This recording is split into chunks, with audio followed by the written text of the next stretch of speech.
Well, one of the worst affected industries throughout this pandemic has, of course, been the travel sector. And for many months, planes have been grounded and collecting dust at a desert graveyard in the Northern Territory. But as vaccinations accelerate towards reopening targets, planes are revving the engines. But how do the engineers get them ready? Joining me live now is the head of line maintenance for Qantas, John Walker. John, good to see you. An exciting time. Good morning, Pete. It certainly is an exciting time for us. We've got the aeroplanes getting ready to go right now. Several things that we're doing right now, and it's really exciting for us as an airline and as engineers. We can get to see these aeroplanes doing what they're designed to do. Yeah, so what's the process now, John? How do you get planes ready after they've been, sitting in the dust for, months on end? Yeah. The difference, though, this time, Pete, is that we kept the aeroplanes in this lockdown in a sort of a part-time regime. So if you think of a 737, it normally does around 10 hours of flying a day. We reduced its hours and put it on part-time work, and it was doing about 10 hours a week. So 1 day a week, it would go for a flight, and that was enough to keep it alive. But what we did do, Pete, was quite a lot of work around the aeroplanes that generally, very similar to as many of us have been locked down at home as you do at home. So things like those little niggly jobs that bother you at home, we've done the same on the aeroplane. So the 737s, for example, we've upgraded the firmware. That's the operating software for the in-flight entertainment. So it's smoother. It has a lot more content. We're just uploading the first new content for many, many months on the aeroplane.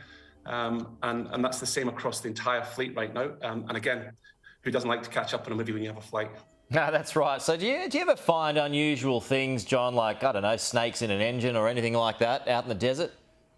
We do indeed, Pete, up in where the aircraft are parked, up in the 380s are parked in the Mojave Desert. We do have a wheel whacker. It's a large stick for each airplane, and we whack the wheels as we walk to the airplane in the morning. That's to make sure that the Mojave rattlesnake is definitely not sleeping in the nice warm wheels. But even here in Australia, Pete, we have things like wasps and flies. They like to nest inside some of our critical control systems. So we cover them all up. And if needs be, we give the whole system a flush so it's nice and ready for return to service. And of course, our old friends, the birds, they love all the little orifices and inlets and exhausts on the airplane, and they use them to nest up. So, if anything was able to get past your defences, would it trouble the flying at all? Not at all, Pete. No. We do a full return to service. Some of these airplanes, some of these A330s have had nearly 4,000 or 5,000 man-hours worth of return to service work done on them, and we go across almost every inch of the airplane to make sure they're in tip-top condition for coming back. Yeah, so you're expecting smooth travel, good as new, once they get going again, just around the corner, I might add? Smooth travels, good as new. And as I said, we're getting all those jobs done. Things like in-flight entertainment, in-flight Wi-Fi. We've been making sure that that's all ready to go so that our passengers can enjoy a great experience when they come back. Good on you, John.